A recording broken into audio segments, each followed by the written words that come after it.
Você sabia que o Brasil teve a maior concentração de filiados ao Partido Nazista fora da Alemanha? Infelizmente, isso é verdade. Durante os anos de 1930, o Partido Nazista organizou núcleos formais em vários países, especialmente onde havia comunidades de imigrantes alemães. No Brasil, esses núcleos cresceram, principalmente nas regiões Sul e Sudeste, em estados como Santa Catarina, Rio Grande do Sul, São Paulo e Rio de Janeiro. Mas como isso seria possível num país tão miscigenado e tão diversificado quanto o nosso? E mais, por que ideias racistas, ultranacionalistas e violentamente antissemitas encontraram espaço em solo brasileiro? Para entender, é preciso olhar para o contexto político da época. O Brasil vivia um período de intensas disputas ideológicas. Getúlio Vargas havia chegado ao poder com um discurso nacionalista e populista, mas enfrentava pressões tanto da esquerda, liderada por nomes como Luiz Carlos Prestes e o Movimento Comunista, quanto pela direita, representada pelo integralismo de Plínio Salgado. Nesse cenário, o Partido Nazista atuava no Brasil com relativa liberdade, pelo menos até o fim da década de 1930. Os núcleos locais eram oficialmente subordinados à seção internacional do regime, chamada de Auslandsorganisation, que coordenava a atuação dos filiados fora da Alemanha. Ainda assim, o partido seguia uma diretriz clara: não intervir diretamente na política nacional e não divulgar suas ideias a estrangeiros, o que incluía os próprios brasileiros. E mesmo com essa postura supostamente neutra, a presença nazista no Brasil foi significativa. Estima-se que cerca de 2.900 pessoas estivessem oficialmente filiadas ao partido no país, todas alemãs de nascimento, já que o partido não aceitava descendentes nascidos no Brasil. Esses descendentes eram vistos com desprezo pelos nazistas mais ortodoxos. Na prática, o partido adotava uma lógica de exclusão mesmo dentro das colônias alemãs. E com o endurecimento do regime de Getúlio Vargas e a promulgação da nova Lei de Segurança Nacional, o partido foi proibido de atuar no Brasil. Seus membros passaram a ser monitorados, alguns foram presos e muitos documentos e arquivos foram confiscados pelas autoridades brasileiras. Eu sou Brian, e este é mais um episódio de Ruído Perpétuo. Dessa vez, explorando um mal indesejado que no passado chegou ao nosso país com um plano de expansão ideológica, mas que hoje se esconde entre discursos disfarçados, símbolos camuflados e comunidades que ainda resistem ao peso da lei e da memória histórica.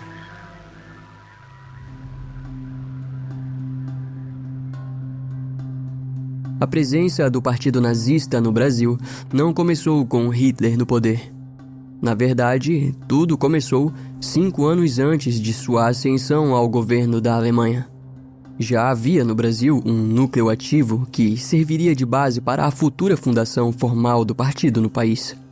Esse núcleo foi criado por imigrantes alemães alinhados à ideologia nacional-socialista e ligados às comunidades germânicas no Brasil, especialmente nas regiões Sul e Sudeste. O primeiro registro do Partido Nazista no Brasil é de julho de 1928, com a criação de um núcleo na cidade de Timbó, Santa Catarina. Esse foi não apenas o primeiro grupo nazista em território brasileiro, mas também o primeiro núcleo oficialmente constituído fora da Alemanha, o que mostra a importância estratégica da diáspora alemã na América do Sul desde os primeiros passos do movimento. Enquanto isso, na Alemanha, o partido crescia rapidamente. Já em 1929, surgiam entidades como a Liga dos Médicos Nazistas, a Associação de Professores Nazistas e outras organizações corporativas que reforçavam o controle ideológico do partido sobre vários setores da sociedade. Essas instituições fortaleciam o movimento dentro da Alemanha e também serviam como modelos para comunidades germânicas no exterior. O Partido Nazista funcionava como um sistema totalitário de base paramilitar e disciplinada. Também possuía estruturas auxiliares que ampliavam seu alcance e controle social, as temidas SS Schutzstaffel, as SA Sturmabteilung, a Associação de Mulheres Nazistas e a Juventude Hitlerista. Algumas dessas organizações foram replicadas, em maior ou menor grau, nas comunidades alemãs fora da Alemanha, inclusive no Brasil, sempre com o objetivo de cultivar lealdade total à pátria-mãe. Em 1933, agora com Hitler no poder, documentos oficiais do regime passaram a destacar o papel dos alemães que viviam no exterior.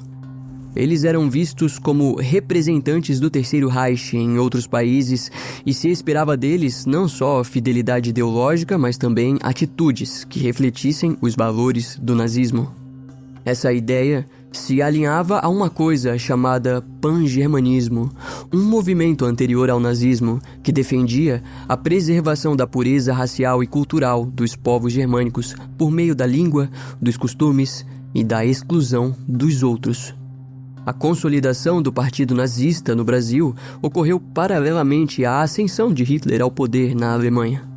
Ainda naquele ano de 1933, o partido deixou de ser apenas uma legenda política no cenário internacional e se transformou em um movimento nacionalista e totalitário com forte apelo ideológico. Mesmo em sua forma mais teórica, o antissemitismo já era parte central da ideologia nazista. Muitos dos membros do partido no Brasil reproduziam esse discurso antissemita, voltado principalmente contra judeus alemães, vistos como traidores ou degenerados.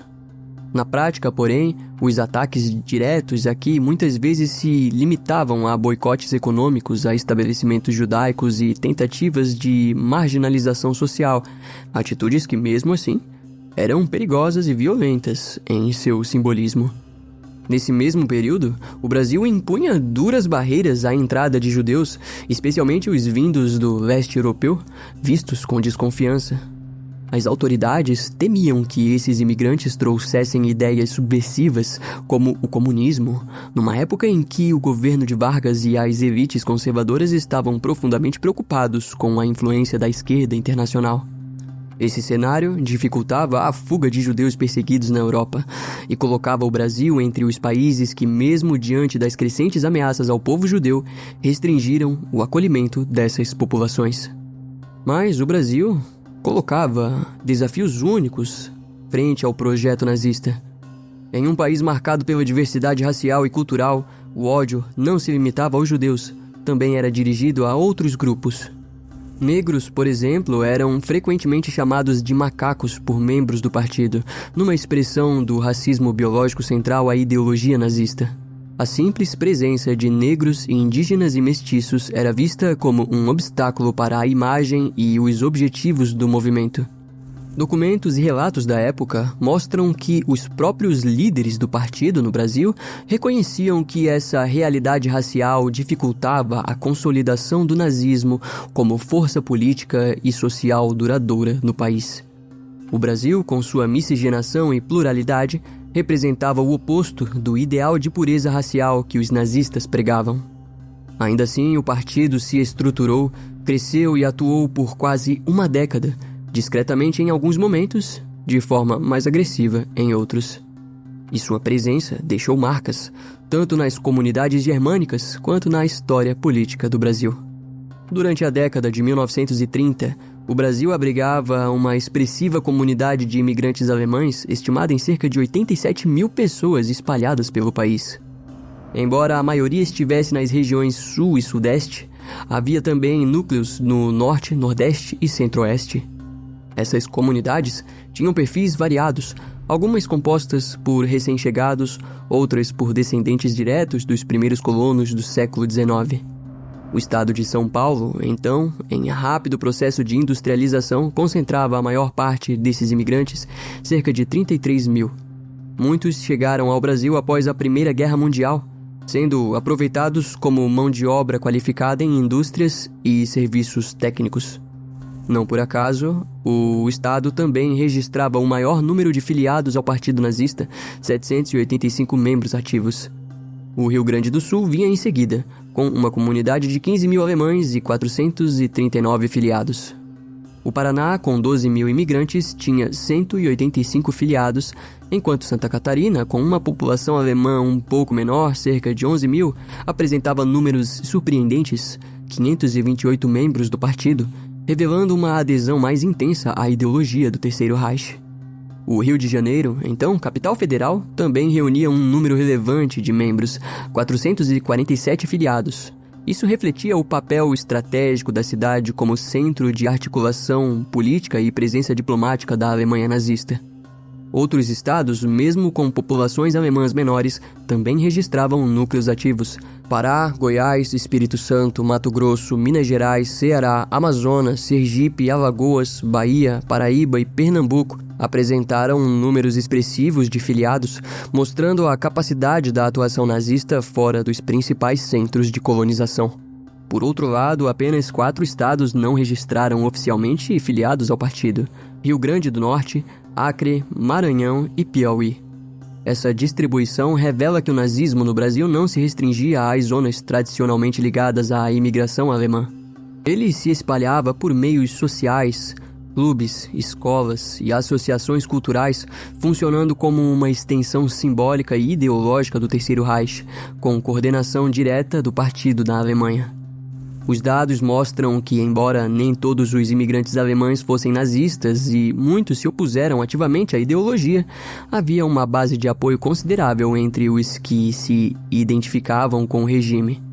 Muitas das comunidades alemãs no Brasil foram formadas ainda no século XIX, especialmente nas regiões Sul e Sudeste. Na década de 1930, muitos descendentes desses imigrantes já pertenciam à segunda ou terceira geração.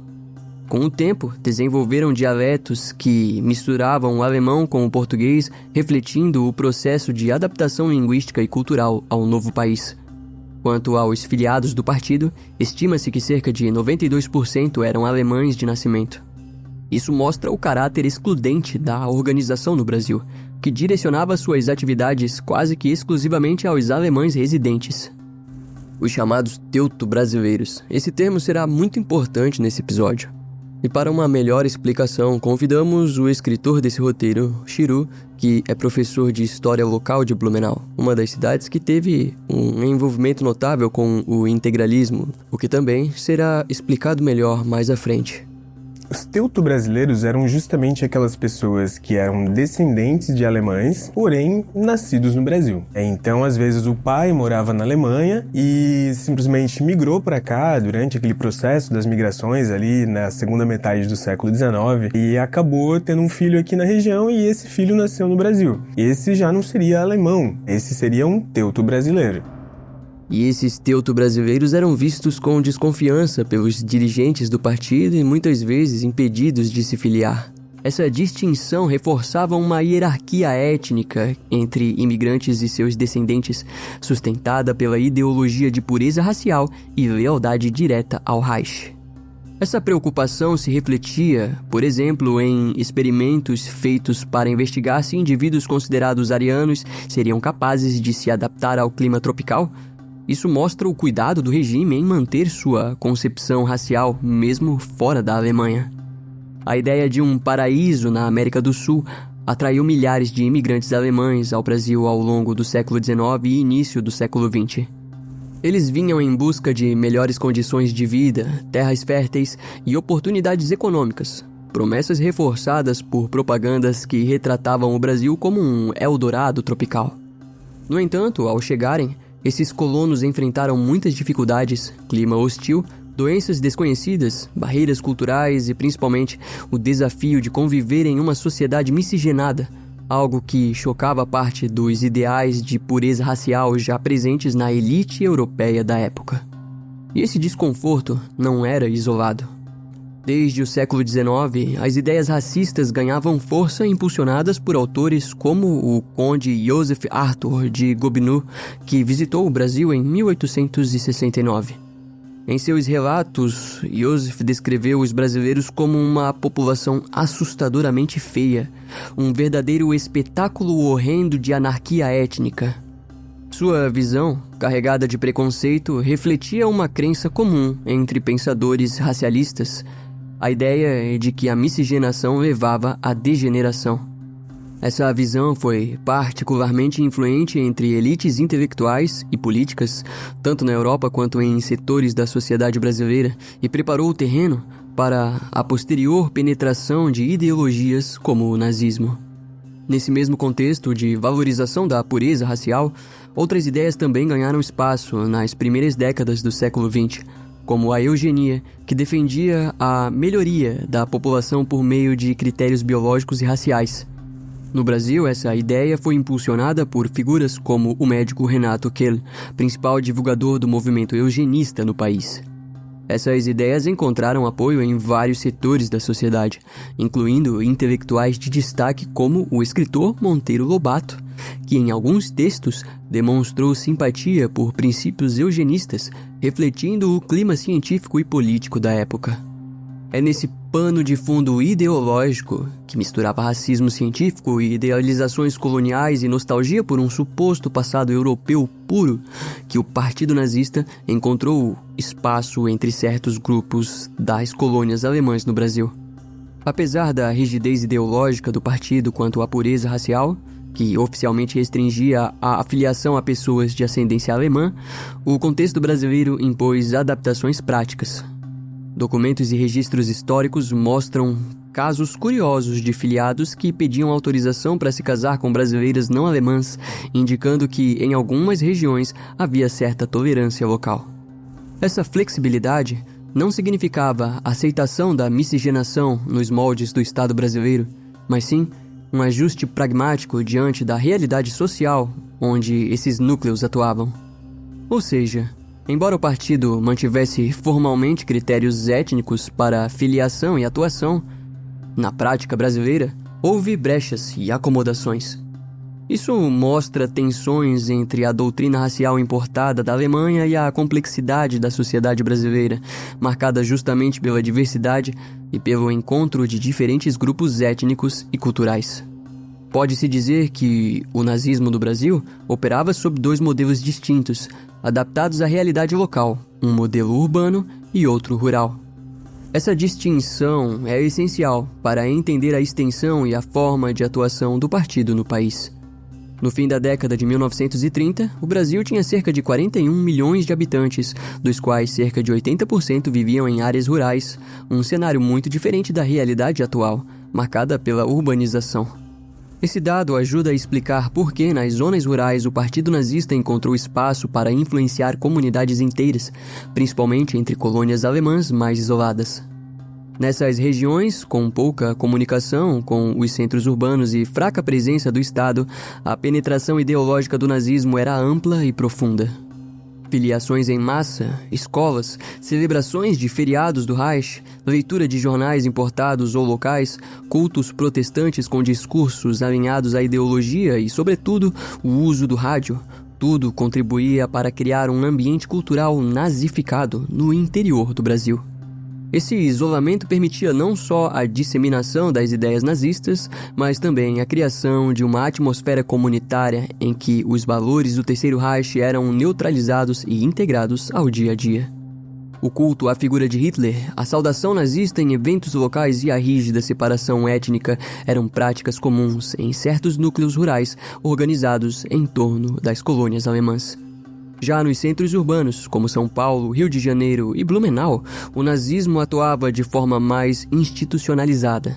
Nessas cidades, o partido se organizava por meio de estruturas formais, como escolas de língua alemã, clubes de caça e tiro, consulados, bancos e empresas ligadas à comunidade germânica.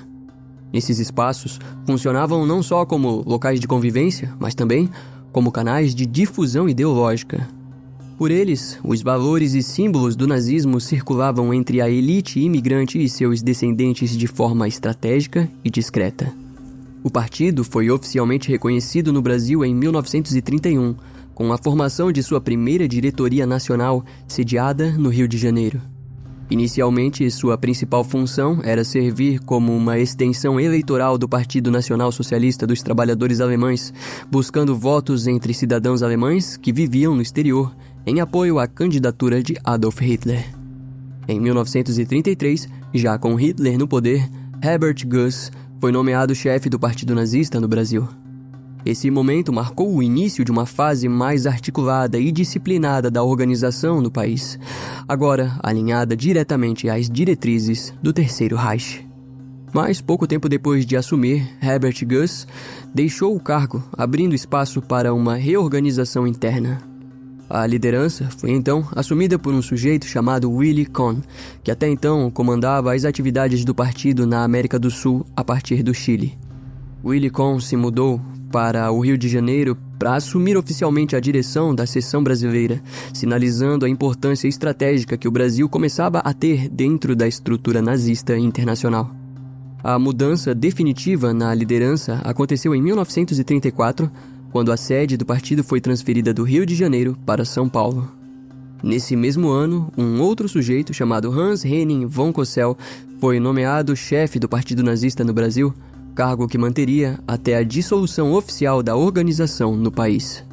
Mas, sob sua liderança, o partido fortaleceu os laços com o Terceiro Reich, consolidou sua presença e ampliou suas atividades no Brasil até o período de repressão durante aquilo que chamamos de Estado Novo.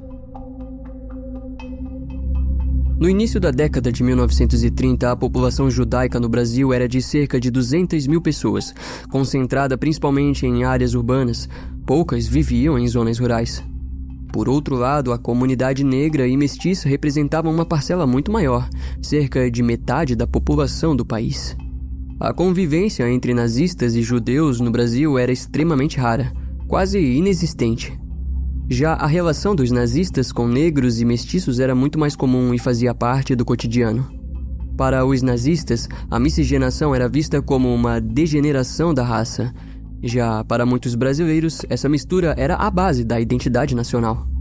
Para esses brasileiros, o alemão estrangeiro era um elemento estranho, uma ameaça à lógica de mestiçagem que definia o Brasil. Muitos imigrantes alemães viam com desconfiança o chamado caldeirão racial brasileiro. Vários se recusavam a aceitar qualquer associação com essa realidade social. Havia entre eles a crença de que, ao trabalhar nas lavouras, seriam vistos como racialmente inferiores, degenerados, segundo a lógica nazista. Da mesma forma, temiam que, ao dividir fábricas com trabalhadores negros e mestiços, fossem igualados a eles na hierarquia social e racial. Relatórios de 1938 mostram que setores da comunidade germânica acreditavam que o Brasil deveria ser grato pela presença alemã. Para ele, os imigrantes alemães representavam uma chance de aperfeiçoar a composição racial do país, ideia alinhada à ideologia eugênica nazista, que valorizava a supremacia da chamada raça ariana. Uma matéria da época, publicada em um jornal de Frankfurt, relatava a experiência de um simpatizante nazista em viagem pelo Brasil. No relato, ele demonstrava surpresa e incômodo com a presença constante de pessoas negras por toda parte, nas ruas, nas fábricas e nos comércios. Ele observava que negros e brancos trabalhavam juntos e muitas vezes eram tratados como iguais. Essa convivência racial contrariava completamente a ideologia nazista.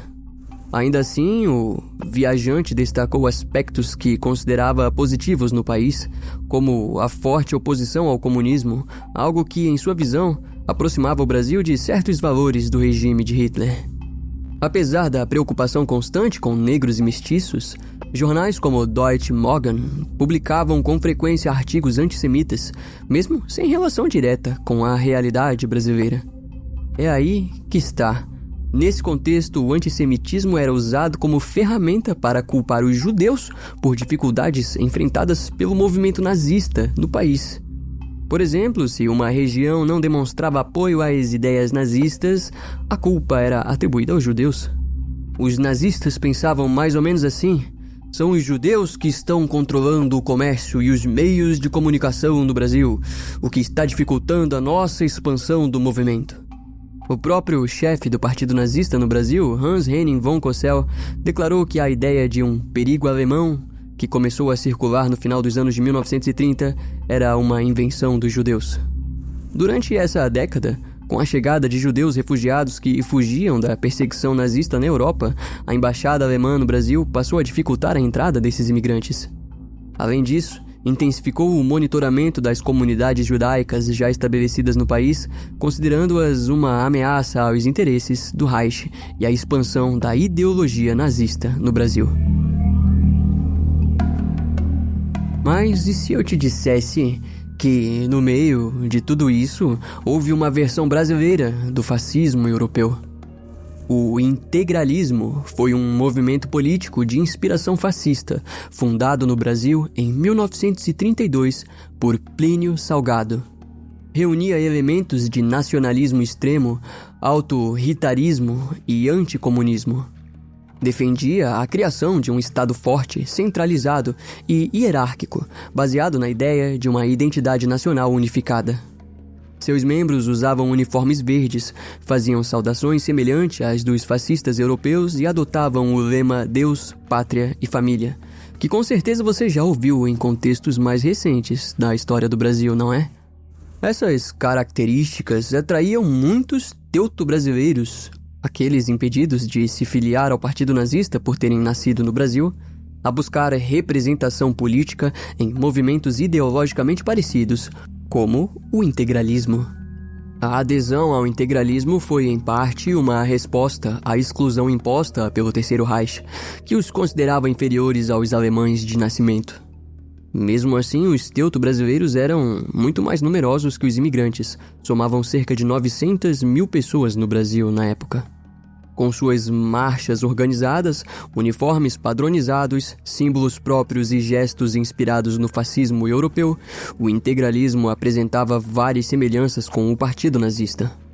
E além de Plínio Salgado, o movimento contava com outros nomes relevantes para a época. Um deles foi Gustavo Barroso, uma figura central na disseminação de ideias antissemitas no Brasil. Gustavo Barroso, ele estava na escala de poder do integralismo, basicamente abaixo do Plínio Salgado.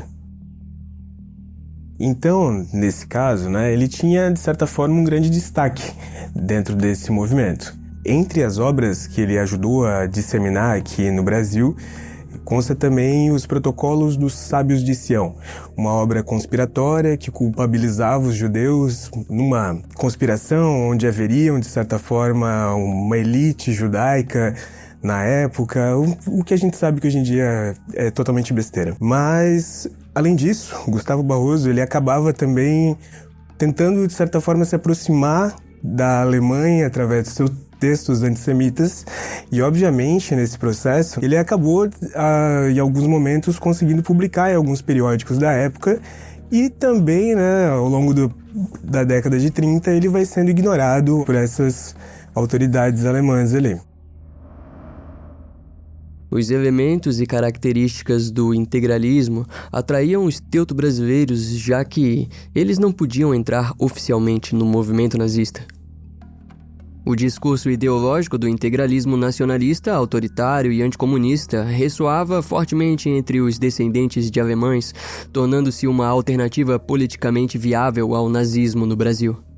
Nazismo e integralismo compartilhavam várias ideias, críticas à democracia liberal, valorização da ordem e do trabalho e o combate ao chamado judaísmo internacional. Com isso, criava-se muitas vezes um cenário contraditório. De um lado, os integralistas rejeitavam a imposição do nacionalismo alemão no Brasil. De outro, os nazistas não aceitavam a integração de minorias étnicas, algo comum na realidade brasileira. Apesar das diferenças, há registros de colaboração entre nazistas e integralistas no Brasil. Um exemplo é Walter Honig, chefe do Partido Nazista no Rio Grande do Sul, que mantinha relações próximas com grupos integralistas da região. Documentos também indicam que os integralistas buscavam apoio financeiro junto ao Banco Alemão Transatlântico, reforçando laços econômicos com o interesse do Reich. Alguns jornais da época, como o Der Blumenauer Zeitung, de Blumenau, atuavam como porta-vozes tanto do nazismo quanto do integralismo. Um exemplo marcante dessa aproximação foi registrado em Rio do Sul, Santa Catarina. Lá, a sede local dos dois movimentos ficava no mesmo endereço e exibia na fachada tanto a suástica nazista quanto o sigma integralista, uma evidência clara da tentativa de coexistência e cooperação entre as duas ideologias, pelo menos em nível local. O próprio líder da ação integralista brasileira, Plínio Salgado, chegou a prometer em certo momento que evitaria críticas ao nazismo em seus discursos. No entanto, em outras ocasiões, voltava a dizer que o Brasil estava sob ameaça de doutrinas estrangeiras. Isso mostra a ambiguidade de sua postura diante do nazismo e as tensões entre o nacionalismo integralista e influências externas. Já em 1945, Plínio Salgado afirmou que os camisas verdes haviam protegido o Brasil do perigo alemão durante a década anterior. Alguns autores dizem que, na prática, a relação entre integralistas e nazistas foi marcada mais por conflitos do que por colaboração. Aproximações entre os dois movimentos ocorreram pontualmente, geralmente em nível individual, em regiões com forte presença germânica, como o sul do Brasil. Os nazistas no país não reconheciam os teuto-brasileiros como parte de seu grupo. Para eles, só havia duas categorias, brasileiros e estrangeiros. Também temiam que o tradicional Heil Hitler fosse substituído pelo Anauê dos integralistas. Para muitos, o integralismo era visto como uma imitação tropicalizada do nazifascismo europeu. Mesmo assim, dentro do partido nazista havia uma preocupação real de que alemães nascidos no Brasil aderissem ao integralismo e se afastassem do nacional-socialismo. Esse temor se relacionava à ideia de que, ao se integrar a um movimento que aceitava a mestiçagem e valorizava elementos da identidade brasileira, esses indivíduos acabariam comprometendo em poucas gerações a pureza da chamada raça ariana. Em 1936, o integralismo conquistou vitórias expressivas nas urnas, assumindo prefeituras em várias cidades com forte presença germânica. No Rio Grande do Sul, destacaram-se São Leopoldo, Santa Cruz do Sul e Novo Hamburgo. Em Santa Catarina, Blumenau, Joinville e Rio do Sul. Esses avanços só ocorreram graças ao apoio massivo dos teuto-brasileiros que viam no movimento uma forma possível de representação política dentro do cenário nacional.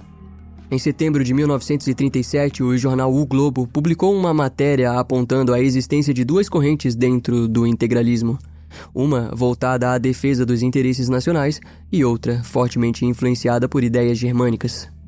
Essa divisão interna refletia as tensões entre um projeto de nacionalismo autoritário à brasileira e as pressões da comunidade teuto-brasileira alinhada ao nazismo. Mas eventos importantes mudariam o cenário político do Brasil nos anos de 1930. Após a tentativa de revolta comunista em 1935, liderada pela Aliança Nacional Libertadora ANL e com forte influência do Partido Comunista, o governo de Getúlio Vargas respondeu com repressão dura e abrangente. Sob a justificativa de combater uma ameaça à ordem, o regime decretou estado de guerra, prendeu milhares de pessoas, perseguiu opositores e censurou a imprensa. Muitas das prisões ocorreram sem qualquer vínculo direto com a revolta e houve uso sistemático de tortura e assassinatos. A prisão de Luiz Carlos Prestes e a deportação de sua companheira Olga Benário para a Alemanha nazista tornaram-se símbolos desse período de repressão. E a repressão não atingiu apenas os comunistas envolvidos na intentona. Ela também serviu para eliminar adversários políticos mais amplos e consolidar o poder de Vargas. O episódio fortaleceu o discurso anticomunista, que passou a ser usado como ferramenta para legitimar o autoritarismo. O Plano Cohen foi um documento forjado em 1937 que supostamente revelava um plano comunista para tomar o poder do Brasil. Apresentado como uma ameaça iminente, o texto falava em invasões de igrejas, assassinatos de autoridades e destruição da propriedade privada. O documento foi lido em cadeia nacional por ordem do governo, alimentando o pânico anticomunista. Foi só mais tarde que se descobriu que o plano era uma farsa criada por Olímpio Mourão Filho, então membro da Ação Integralista Brasileira. A princípio, o texto seria apenas um exercício interno do movimento.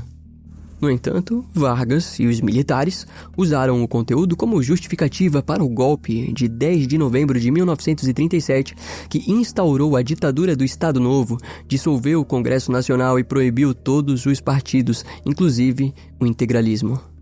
E mesmo ajudando a criar o Estado Novo, os integralistas logo entraram em confronto com o regime. Em maio de 1938, a cúpula integralista, liderada por Plínio Salgado, tentou um golpe contra Vargas, exigindo mais espaço no governo e a volta do movimento. O levante culminou no ataque ao Palácio Guanabara, no Rio de Janeiro, com militantes armados frustrados com a exclusão política. O golpe fracassou. Centenas de integralistas foram presos e Plínio Salgado acabou sendo exilado. Mourão Filho, embora autor do Plano Cohen, não participou diretamente do golpe de 1938. Ainda assim, ele se afastou da militância integralista e, décadas depois, teve papel central no golpe civil-militar de 1964. O episódio de 1938 marcou a ruptura definitiva entre os integralistas e o regime de Vargas, encerrando sua influência política imediatamente. Durante o conturbado processo de consolidação do Estado Novo, instaurado em 1937, Alberto Stein, prefeito de Blumenau e destacado líder integralista, foi afastado do cargo e preso, acusado de ligação com o nazismo. Segundo o historiador Luiz Felipe Falcão, Stein chegou a se defender diretamente com o interventor federal Nereu Ramos, dizendo que era brasileiro e não nazista, mas permaneceu preso. O caso ocorreu em meio à repressão do Estado às manifestações políticas e culturais de origem estrangeira, especialmente em regiões como o Vale do Itajaí.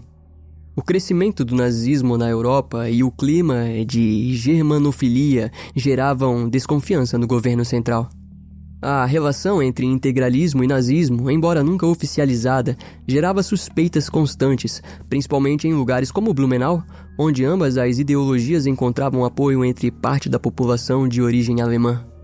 O afastamento de Stein foi um exemplo da política de nacionalização do Estado Novo, que buscava reprimir qualquer organização vista como estrangeira ou contrária à ideologia oficial.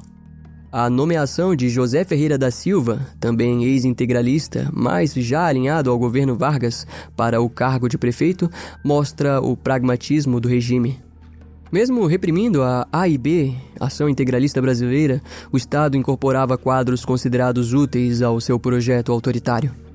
Assim, a queda de Stein mostra as ambiguidades do período, repressão ideológica combinada com a cooptação seletiva de antigos opositores.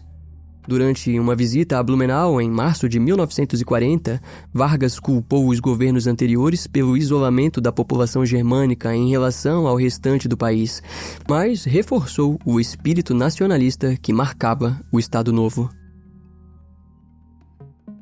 Entre as décadas de 1930 e 1940, as relações diplomáticas e políticas entre o Brasil e a Alemanha nazista permaneceram relativamente amistosas, apesar das tensões no cenário internacional.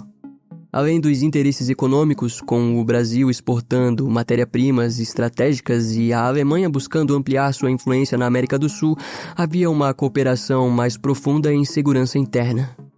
Ambos os países compartilhavam uma forte preocupação com o comunismo, visto na época como um inimigo comum.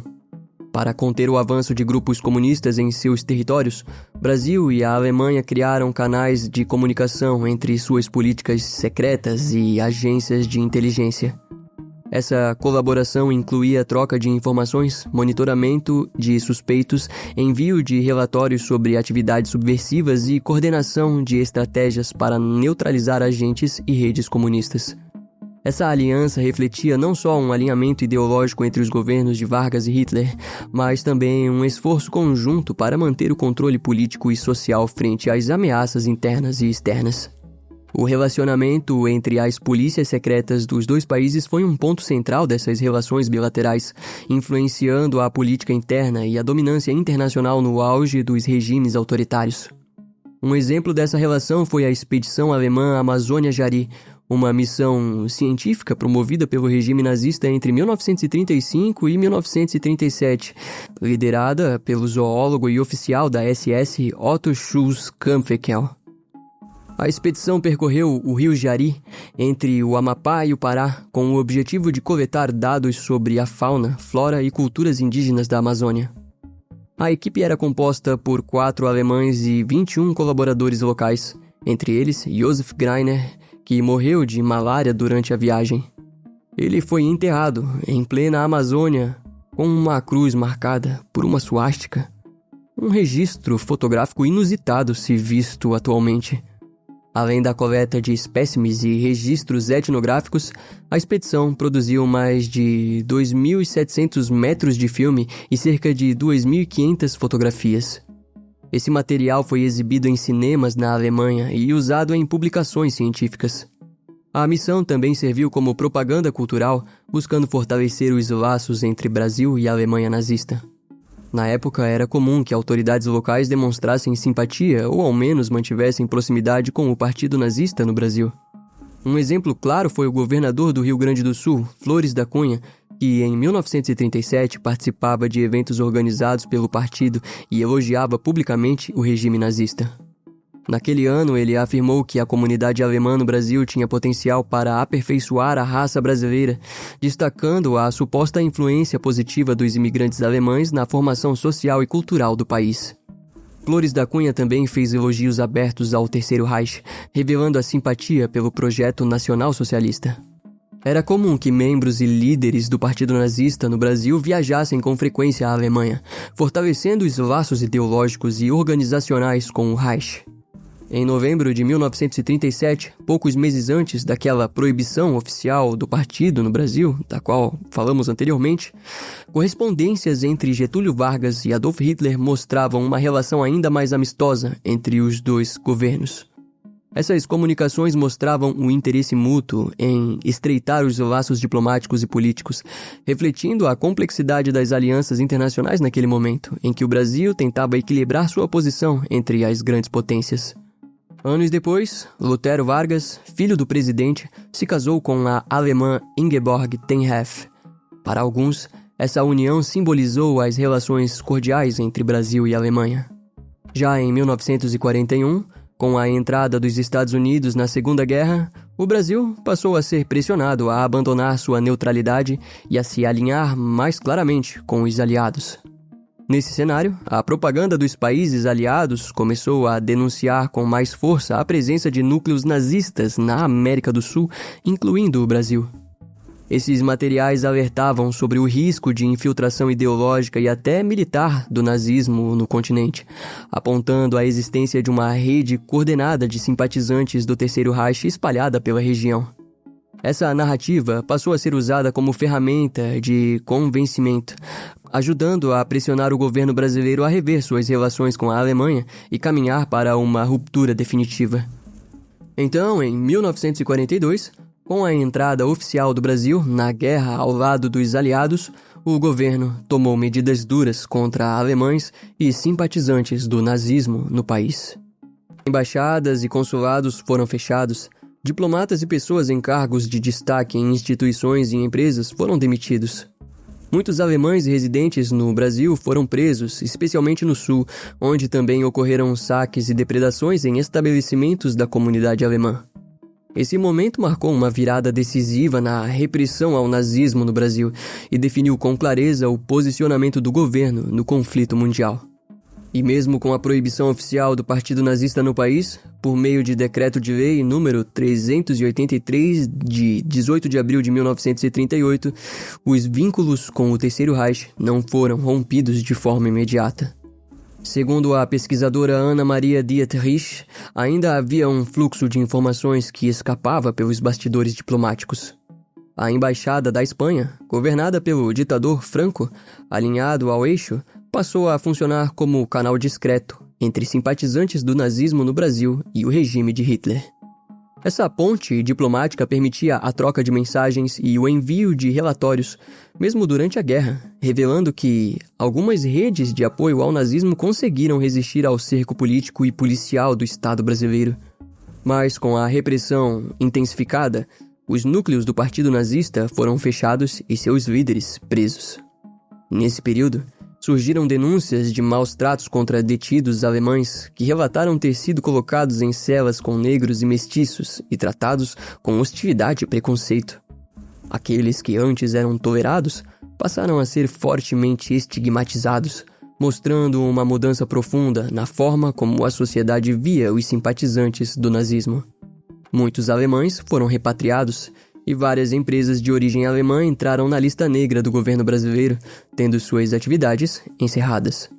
Instituições como escolas, hospitais e bancos, entre eles o Banco Germânico da América do Sul e o Banco Alemão Transatlântico, também foram fechados. Até a Lufthansa, uma companhia aérea alemã, foi forçada a encerrar suas operações no Brasil. Os alemães já não podiam usar o espaço aéreo brasileiro, o que causou impactos econômicos significativos. Foi nesse momento que a repressão contra alemães e teuto-brasileiros se intensificou. Com o avanço do processo de nacionalização instituído por Getúlio Vargas, passou a ser proibido falar alemão, japonês ou italiano em locais públicos. Também foi vetado o acesso a rádios estrangeiras, principalmente às emissoras alemãs, que eram um dos principais meios de difusão das ideias nazistas no país. Várias redes clandestinas de transmissão foram desmanteladas. Além disso, muitos imigrantes e descendentes passaram a ter viagens restritas, especialmente para áreas consideradas sensíveis pelo governo. A vigilância sobre os costumes do dia a dia aumentou tanto que uma lei proibiu a participação de alemães, japoneses e italianos em festas carnavalescas, como forma de reforçar o afastamento desses grupos das expressões culturais brasileiras. O processo de nacionalização era quase uma tentativa do governo de abrasileirar à força os estrangeiros. E essas coisas, na prática, eram bem curiosas. O processo de nacionalização, ele acontece principalmente em algumas regiões com mais força a partir de 1938. Então, você vai percebendo que muitas escolas que tinham, por exemplo, nomes alemães, ou origem japonesa, ou até mesmo italiana, acabavam tendo que mudar para professores de língua portuguesa e, obviamente, tinham que obrigatoriamente aprender a falar português. Além disso, né, a gente tem que lembrar que nomes que eram, por exemplo, em alemão, como Freya, acabavam sendo trocados por nomes como Vera na época, né? Então isso chegava até uma escala individual, assim. Então nem mesmo nomes poderiam ser utilizados na época, né? É interessante a gente pensar esse processo de nacionalização, né? Como, de certa forma, ele também foi repressor em alguns momentos. Obviamente, no meio da Segunda Guerra Mundial, quando realmente o Brasil entra na guerra a partir de 1942, várias dessas pessoas que eram descendentes de alemães, japoneses e italianos, ou seja, aqueles que eram considerados súditos do eixo, acabam de certa forma sendo colocados no mesmo balaio e tratados como prisioneiros de guerra, mesmo sendo civis. O que talvez, se a gente for pensar, não bate muito bem com protocolos de Genebra ou coisas do tipo. Então, a partir do momento que você faz essas prisões onde todos se tornam suspeitos e acaba, de certa maneira, tratando todos os que falam uma língua estrangeira como inimigos, isso, de certa maneira, vai gerar e vai deixar uma marca também nessas sociedades. E, obviamente, não foi diferente nessas comunidades germânicas, japonesas e italianas do período. Além das proibições, a repressão também foi marcada por extrema violência. Prisões arbitrárias e torturas contra alemães e seus descendentes tornaram-se comuns. Na cidade de Blumenau, por exemplo, ainda hoje pessoas mais velhas contam que muitos eram levados pelas autoridades com a justificativa de que precisavam aprender a falar português. Esses detidos sofriam humilhações, abusos físicos e psicológicos. Em alguns casos, eram forçados a beber óleo de rícino ou óleo diesel como forma de tortura por não falarem português corretamente. Esse tipo de violência mostra um nível de brutalidade que o processo de nacionalização atingiu em algumas regiões do Brasil durante a Segunda Guerra Mundial.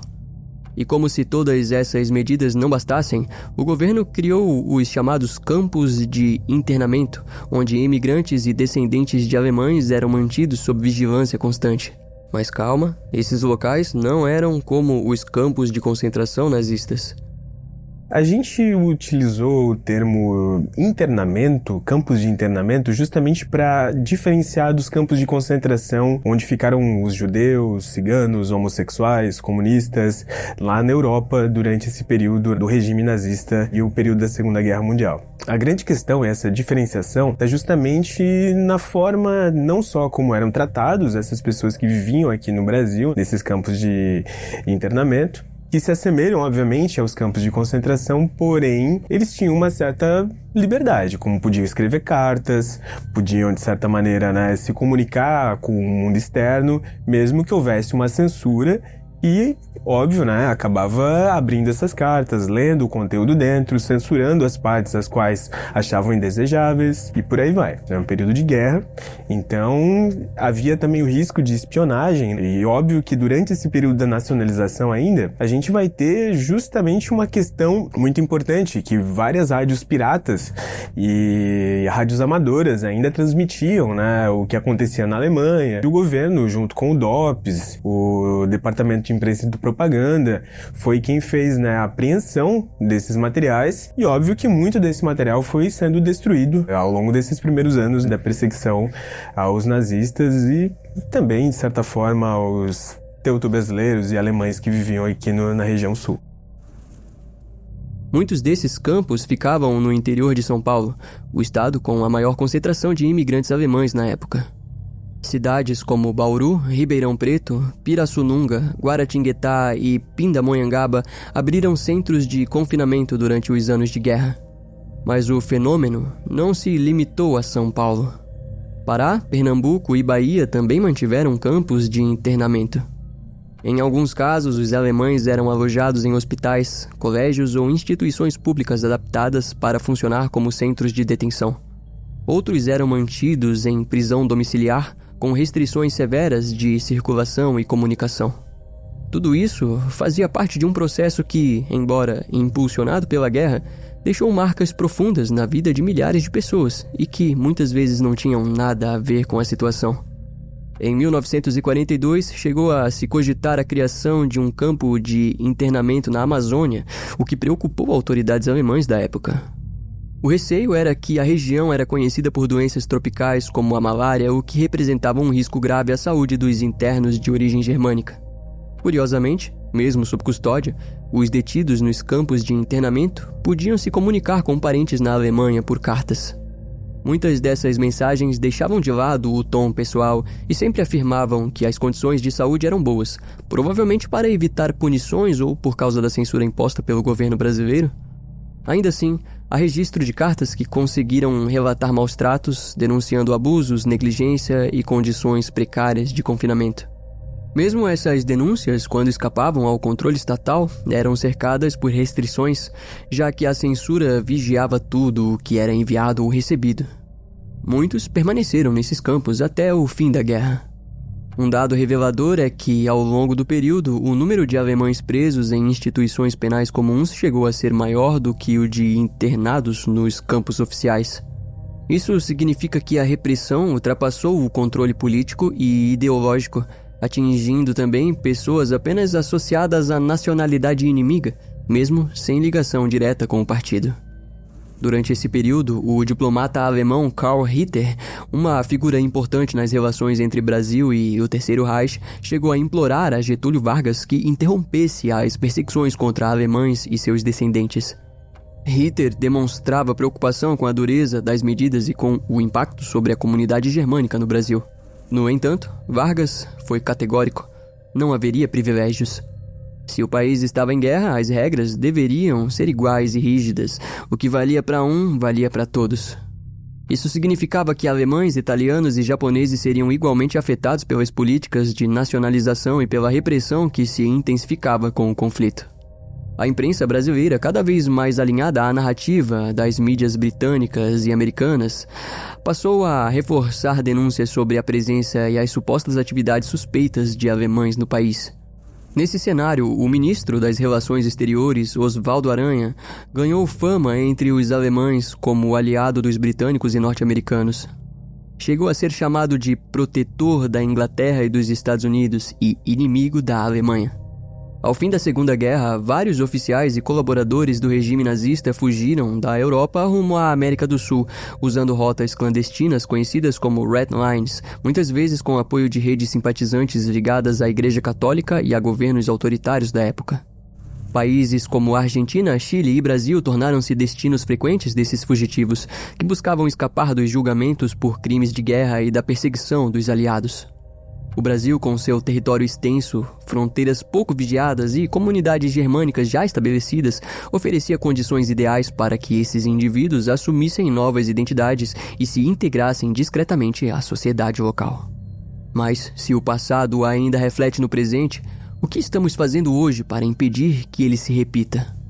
A história da presença nazista no Brasil, assim como sua relação com o integralismo, mostra um capítulo complexo e perturbador da nossa memória coletiva. Ao contrário da ideia de que o país esteve imune a essas influências, os fatos mostram que o Brasil foi um terreno fértil para ideologias autoritárias, racialistas e ultranacionalistas, heranças que ainda reverberam hoje. A descoberta de uma piscina com suástica em Pomerode, Santa Catarina, em 2013, é apenas um dos episódios que expõem a persistência de símbolos e imaginários ligados ao nazismo em comunidades brasileiras. No mesmo estado, um relatório da Polícia Civil identificou 63 células neonazistas ativas em Blumenau, um número alarmante, muitas delas articuladas em fóruns online e com ligações com grupos extremistas internacionais. Em 2025, a Organização das Nações Unidas, ONU, divulgou um relatório alertando para o crescimento acelerado de grupos neonazistas e de extrema-direita no Brasil, apontando o país como um dos focos emergentes desse tipo de radicalização fora da Europa. Segundo o documento, há indícios de que o negacionismo histórico, a apologia ao nazismo e o discurso de ódio contra judeus, negros, indígenas e LGBTs estão sendo usados como ferramentas de recrutamento político em escolas, igrejas e redes sociais. Então, embora pensamos ter limpado o nazismo do Brasil, a verdade é que ele sempre esteve aqui, se camuflando, se expressando vez ou outra e sem avisar.